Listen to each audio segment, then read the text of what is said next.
Ça va très bien. J'ai eu un souci au genou avec une contusion il y a quelques semaines assez importante. Donc, on a pris le temps de laisser le genou récupérer. Donc, j'ai pas pu jouer les deux premiers matchs amicaux face à l'Angleterre.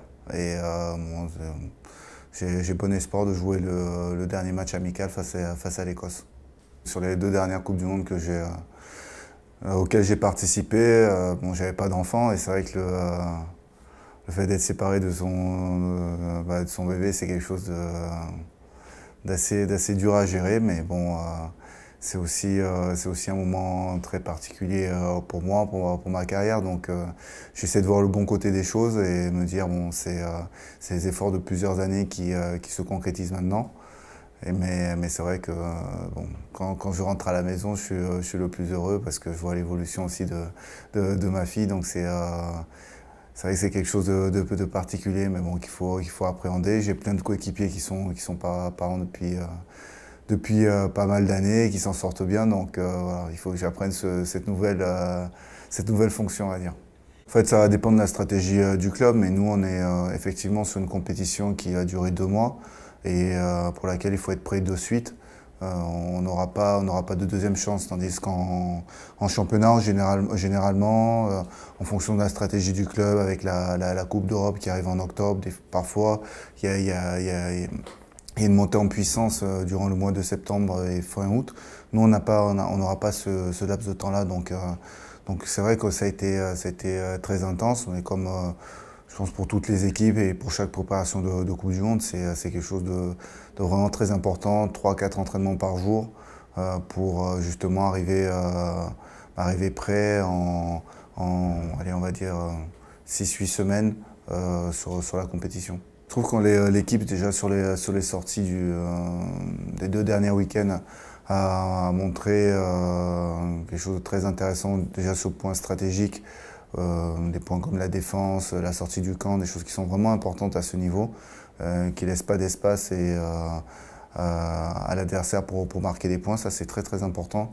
Ensuite, l'ayant vu de l'extérieur, je suis très à l'aise pour dire qu'on a vraiment senti un groupe fort, costaud tout au long de la partie.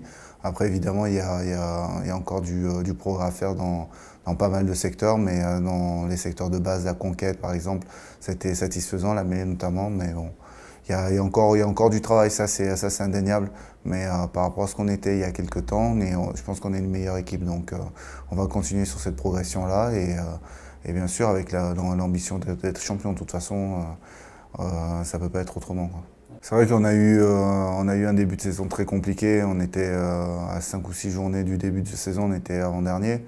Donc il a fallu bagarrer, se cravacher pour se qualifier.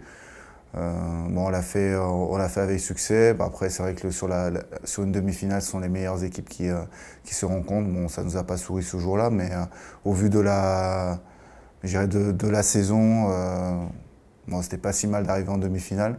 Mais c'est vrai que pour le standing d'un club comme le Stade Toulousain et par rapport à l'attente qu'il y a de nos supporters et ce qu'on se doit de produire, on était déçus de perdre à ce niveau-là. Après, il y avait aussi le départ de Guy qui rendait la fin de saison un peu particulière aussi. Donc, bon, c'est vrai que c'était une saison, on va dire, ouais, très, très particulière et difficile.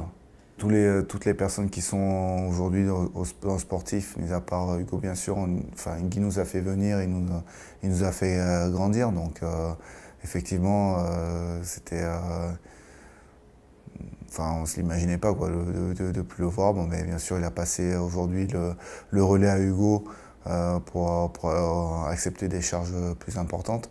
Mais bon, c'est sûr qu'il a marqué de son empreinte ce club. Donc je pense que ce soit les joueurs ou les supporters, bon, il ne sera pas oublié au Stade Toulousain. Effectivement, c'est un fonctionnement qui est différent. On apprend à travailler avec un autre rythme, celui du haut. Tous les membres du staff et les joueurs sont très satisfaits de la manière dont se passent les choses. Donc ça, c'est quelque chose de très positif. Maintenant, même si je ne suis pas là, il y a beaucoup de leaders dans cette équipe, et notamment Pato qui est capitaine en ce moment de l'équipe et qui gère tout ça vraiment bien.